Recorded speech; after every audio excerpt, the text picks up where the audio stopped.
প্রিয় দর্শক, আপনাদেরকে আমন্ত্রণ জানাচ্ছি সংস্কার নিয়ে চলমান বিষয়ক এক মত বিনিময় সভা অনুষ্ঠান দেখার জন্য। ঢাকা মহানগর উত্তর রূপনগর থানা দুয়ারিপাড়া ক ও খ ব্লক এলাকাবাসী আয়োজিত এক মত বিনিময় সভা অনুষ্ঠিত হয় 16 সেপ্টেম্বর 2025 রাত 8 ঘটিকায় দুয়ারিপাড়া মাঠ প্রাঙ্গণে। উক্ত অনুষ্ঠানে প্রধান অতিথি ছিলেন বাংলাদেশ জাতীয়তাবাদী দল ক্রীড়া বিষয়ক সম্পাদক, ঢাকা মহানগর উত্তর বাংলাদেশ জাতীয়তাবাদী দল আহ্বায়ক এবং ঢাকা 16 আসন সংসদ সদস্য পদপ্রার্থী আমিনুল হক। বিশেষ অতিথি হিসেবে উপস্থিত ছিলেন ঢাকা মহানগর উত্তর বিএনপি যুগ্ম আহ্বায়ক মাহবুব আলম মন্টু।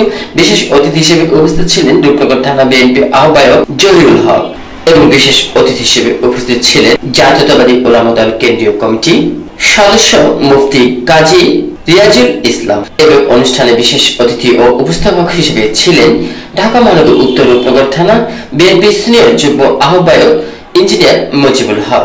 বিশেষ অতিথি হিসেবে উপস্থিত ছিলেন রূপনগর থানা বিএনপি যুগ্ম আহ্বায়ক জাহাঙ্গীর কবির জন, আব্দুল্লাহ আল মামুন, 6 নং ওয়ার্ড বিএনপি নেতা ও 6 নং ওয়ার্ড কাউন্সিলর পদপ্রার্থী মাহফুজ হুসাইন খান সুমন। অনুষ্ঠানে সভাপতিত্ব করেন বাংলাদেশ জাতীয়তাবাদী দল ঢাকা মহানগর উত্তর সাবেক সদস্য আলহাজ আমজাদ হোসেন মোল্লা। অনুষ্ঠানটির সার্বিক ব্যবস্থাপনায় ছিলেন রূপনগর থানা 92 নং ওয়ার্ড বিএনপির সভাপতি নবী হোসেন এবং অনুষ্ঠানটির সঞ্চালনায় ছিলেন রূপনগর থানা 92 নং ওয়ার্ড বিএনপির সাধারণ সম্পাদক নিজাম উদ্দিন। সহযোগী সঞ্চালক হিসেবে ছিলেন রূপনগর থানা বিএনপির যুগ্ম আহ্বায়ক শিপুর হোসেন মোল্লা। প্রিয় দর্শক, থাকবেন আমাদের সাথে পুরো অনুষ্ঠান জুড়ে। আমি ছিলাম আপনাদের সাথে শাহ আলম সম্রাট, রিপোর্টার MCBTV। সাবেক ফুটবল দলের অধিনায়ক, বিএনপি চেয়ারপারসন দেশনেত্রী বেগম খালেদা জিয়া, ভারপ্রাপ্ত চেয়ারম্যান জনাব তারেক রহমানের আস্থাভাজন, স্বচ্ছ পরিচ্ছন্ন একজন রাজনীতিবিদ, অত্র এলাকার কৃতি সন্তান, আপনার আমার সকলের সুপরিচিত ঢাকা 16 পল্লবী ও রূপনগর আসনের সংসদ সদস্য প্রার্থী, ধানের শীষের প্রার্থী, জননন্দিত জনপ্রিয় জননেতা জনাব আমিনুল হক। জননন্দিত জনপ্রিয় জননেতা জনাব আমিনুল হক।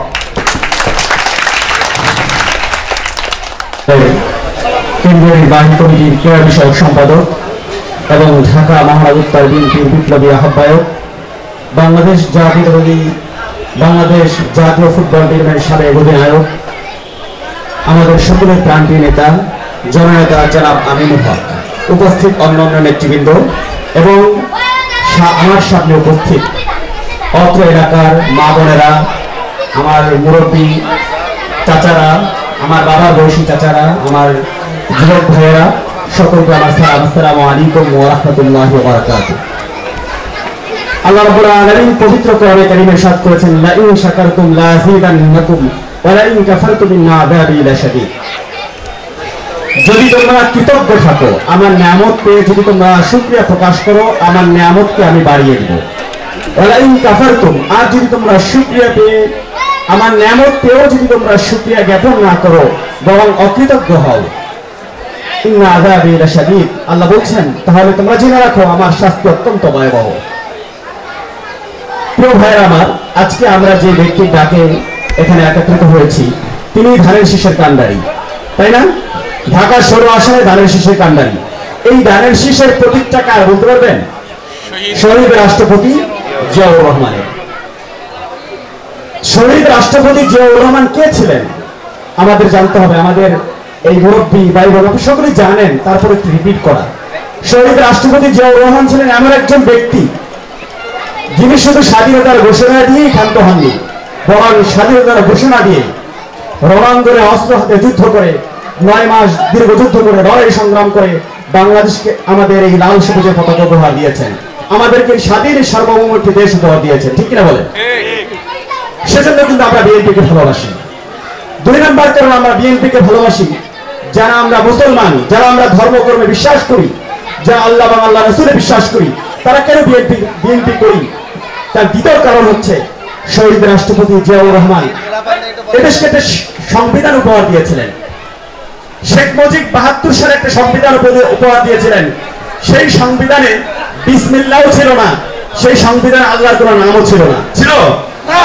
কিন্তু শহীদ রাষ্ট্রপতি জিয়াউর রহমান এদেশের জনগণের অনুভূতি বুঝতে পেরেছেন, এদেশের ধর্মপ্রাণ মানুষের প্রতি শ্রদ্ধা জানিয়ে তিনি বললেন এই সংবিধান চলবে না, যেই দেশের 90% মানুষ মুসলমান সেই সংবিধানের শুরুতে বিসমিল্লাহ থাকতে হবে। তিনি সংবিধানের শুরুতে বিসমিল্লাহ সংযোজন করেছেন। সকলে বলে আলহামদুলিল্লাহ।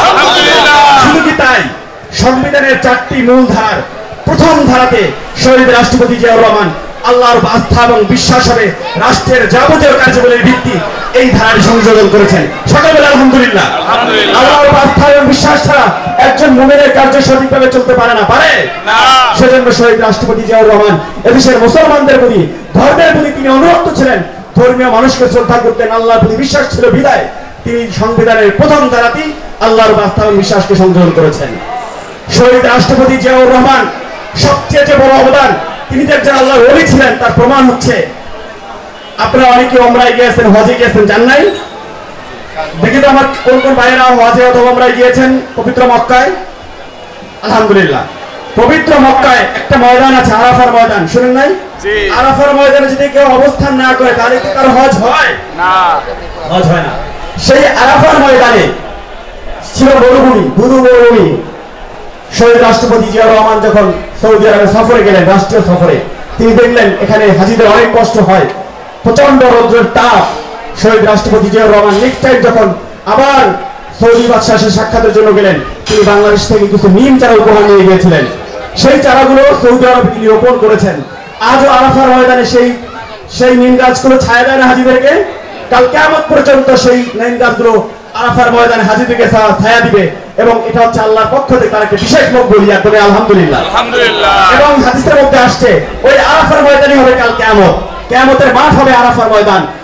সেই ময়দানে যদি শহীদ রাষ্ট্রপতি জিয়াউর রহমানের গাছকে আল্লাহ তাআলা এত বেশি কবুল করেছেন, আজকে সৌদি আরবের মানুষ কিন্তু তারা নিম গাছ নামে চিনে না, এটাকে বলা হয় সাজারায় জিয়া বা জিয়া ট্রি। সকলে বলে আলহামদুলিল্লাহ। এই হচ্ছে আমাদের মহান স্বাধীনতার ঘোষক, আমাদের দলের প্রতিষ্ঠাতা শহীদ রাষ্ট্রপতি জিয়াউর রহমানের দেশপ্রেম এবং ইসলামী প্রেম। চতুর্থ আরেকটি জিনিস দেখেন, শহীদ রাষ্ট্রপতি জিয়াউর রহমান শেখ মুজিব এদেশের মুসলমানদের সাথে সম্পর্ক দূরের কথা, কোন মুসলিম বিশ্বের কোন দেশের সাথে তিনি সম্পর্ক করেন নাই। তিনি করেছেন হিন্দুদের সাথে, ইন্ডিয়ার সাথে, ভারতের সাথে। ঠিক কিনা বলেন? শহীদ রাষ্ট্রপতি জিয়াউর রহমান দেখলেন মুসলমানদের সাথে মুসলমানের বন্ধুত্ব হবে, আল মুসলিম আখুল মুসলিম, মুসলমান মুসলমানের ভাই। শহীদ রাষ্ট্রপতি জিয়াউর রহমান সমস্ত মধ্যপ্রাচ্যের সাথে সম্পর্ক স্থাপন করে আজকে যে শ্রমিক ভাইরা মধ্যপ্রাচ্যে কাজ করেন, সেটা কিন্তু শহীদ রাষ্ট্রপতি জিয়াউর রহমানের অবদান। সকলে বলে আলহামদুলিল্লাহ। শহীদ রাষ্ট্রপতি জিয়াউর রহমানের অবর্তমানে, তার শাহাদাতের পরে তার সহধর্মিণী এমন একটি মহৎ কাজ করেছেন, আজ সেই মহৎ কাজের বদৌলতে বাংলাদেশে প্রায় 80,000 মসজিদ এবং মাদ্রাসায় কোরআনের খেদমত চলতেছে। সকলে আলহামদুলিল্লাহ। এই খেদমতটা আমরা জানি না। 1992 সালে দেশনেত্রী বেগম খালেদা জিয়া প্রথম ক্ষমতায় এসে মুসলমানদের বাচ্চারা যারা কোরআন শিক্ষা ভুলে না যায়, বিশুদ্ধ কোরআন শিক্ষা যেন সুনিশ্চিত হয়, সেজন্য তিনি একটি প্রকল্প গ্রহণ করেছিলেন, মসজিদ ভিত্তিক শিশু ও গণশিক্ষা কার্যক্রম। সকলে আলহামদুলিল্লাহ। আজকের সেই মসজিদ ভিত্তিক শিশু ও গণশিক্ষা কার্যক্রমের কলেবর বৃদ্ধি পেয়ে প্রায় 80,000 মসজিদের ইমাম এবং মুয়াজ্জিনরা আমাদের এই প্রজেক্টে কাজ করতেছে। সকলে আরো বলে আলহামদুলিল্লাহ। 80,000 শিক্ষকরা, প্রতিজন শিক্ষক প্রায় 35 জন 35 জন বাচ্চাকে কোরআন শিক্ষা দেয়। সকলে বলে আলহামদুলিল্লাহ। প্রতি বছর বাংলাদেশে প্রায় 24 থেকে 25 লক্ষ বাচ্চা এই ইসলামিক ফাউন্ডেশনের এই প্রজেক্টের মাধ্যমে কোরআন শিক্ষা লাভ করতেছে। এটা কিন্তু দেশনেত্রী বেগম খালেদা জিয়ার অবদান। প্রিয় ভাইরা আমার, শুধু কি তাই আমরা যদি দেশনেত্রী বেগম খালেদা জিয়া এই যে কাকরাইলের মসজিদ বলেন, এটা তার অবদান। আমরা যদি দেখি ইস্তেমা ময়দান, এটাও দেশনেত্রী বেগম খালেদা জিয়া এটা লিখে দিয়েছিলেন, রেজিস্ট্রি করে দিয়েছিলেন। প্রিয় ভাইরা আমার, এজন্যই আমরা এই দলটিকে মনে প্রাণে ভালোবাসি। ঠিক কিনা বলেন? এজন্য দেশের ধর্মপ্রাণ মানুষ, এদেশের আলেম সমাজ এবং যারা ইসলাম ধর্মকর্মী সত্যিকারে যারা ধর্মকে লালন করে পালন করে, তারা বিএনপিকে ভালোবাসে এবং ভালোবাসবেন ইনশাআল্লাহ। আমি আজকে আপনাদের সামনে উপস্থিত হয়েছি আপনাদের এই এলাকার দীর্ঘদিন ধরে আপনারা এখানে বসবাস করেন, এবং এই বসবাস করতে গিয়ে আপনারা বিভিন্ন সমস্যার সম্মুখীন হন প্রতি মুহূর্তে। সেই সমস্যাগুলো আমি আপনাদের হয়তোবা আজকে অনেকেই অপ্রস্তুত ছিলেন, হয়তোবা অনেকে কি বলতে হবে বলতে পারেন নাই, বাট আমি আপনাদের এই অত্র এলাকার আপনারা না বললেও এখানে কি কি সমস্যা রয়েছে সেটা আমি অবগত আছি। আপনারা যারা বলেছেন আমি তাদেরকে ধন্যবাদ জানাই। আমি আপনাদের এই বিষয়গুলো নথিভুক্ত করেছি এবং আজকে আমার এখানে যে উপস্থিতি, সেই উপস্থিতির অন্যতম কারণ হচ্ছে যে আমরা আজকে যে মতবিনিময় সভা করছি, সেই মতবিনিময় সভায় আপনাদের যে সমস্যাগুলো আমি নথিভুক্ত করেছি, ইনশাআল্লাহ আমাদের এই সমস্যাগুলো আমার সামর্থ্যের ভিতরে এখন যে সমস্যাগুলো সমাধান করতে সম্ভব আমি সেই সমস্যাগুলো সমাধান করার সর্বাত্মকভাবে চেষ্টা করব। আর যেগুলো হয়তো বা পারবো না এখন, কারণ আমরা তো এখন ক্ষমতায় নাই, সরকারে নাই, বাট আমি আপনাদের এলাকার সন্তান হিসেবে, ভাই হিসেবে, বন্ধু হিসেবে, আমি একজন নাগরিক হিসেবে এবং একজন রাজনৈতিক দলের কর্মী হিসেবে আমার মনে হয়েছে যে আমার দায়িত্ব যে আমি আপনাদের সাথে কথা বলি, পরামর্শ করি। কোনো বিএনপি নেতা হিসেবে কিন্তু আমি এখানে আসি না, আমি এসেছি আপনাদের এলাকার সন্তান হিসেবে, ভাই হিসেবে, বন্ধু হিসেবে, যে আপনাদের সাথে মতামত নিয়ে, আপনাদের সাথে পরামর্শ করে কিভাবে আমি আপনাদের সমস্যাগুলো সমাধান করতে পারি। আর যেই সমস্যাগুলো এখন সমাধান করতে পারবো না, আল্লাহ পাক যদি আপনাদের ভোটে, এদেশের সাধারণ মানুষের ভোটে বাংলাদেশ জাতীয়তাবাদী দল বিএনপিকে নির্বাচিত করে, সরকার গঠন করতে পারি, আপনাদের মনের যে সমস্যাগুলো রয়েছে, যেগুলো আপনারা বলেন নাই আমাকে, কিন্তু আমি জানি যে এখানে কি কি সমস্যা রয়েছে, সেই সমস্যাগুলো ইনশাআল্লাহ আমি আপনাদের সন্তান হিসেবে ওয়াদাবদ্ধ যে আপনাদের সকল সমস্যার সমাধান করবো ইনশাআল্লাহ। সুস্থ থাকবেন, সবাইকে ধন্যবাদ। বাংলাদেশ জিন্দাবাদ, বাংলাদেশ জাতীয়তাবাদী দল বিএনপি জিন্দাবাদ। আপনি একটু বসে থাকবেন প্লিজ, একটু উঠবেন না, 1 মিনিট নাও, নবী নাও, সবাই একটু বসেন।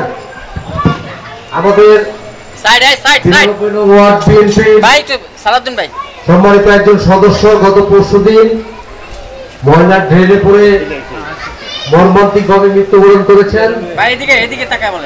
আমি তার পরিবারকে এখানে উপস্থিত হওয়ার জন্য অনুরোধ করছি। আমাদের নেতা ঢাকা 16 আসনের ধানের শীষের প্রার্থী আমিনুল হক ভাই তাদের সাথে সাক্ষাৎ করবেন এবং তাদের কিছু অনুদান দিবেন।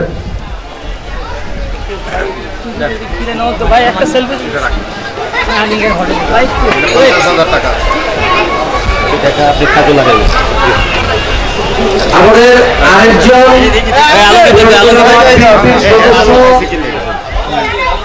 ওনাকেও ভাই কিছু অনুদান দিবেন ওনার কর্ম পরিচালনা করার জন্য। ধন্যবাদ সবাইকে, সকলকে ধন্যবাদ এই সভাকে সাফল্যমণ্ডিত করার জন্য বিএনপির পক্ষ থেকে আপনাদের প্রাণঢালা অভিনন্দন। আমি আছি সমস্যা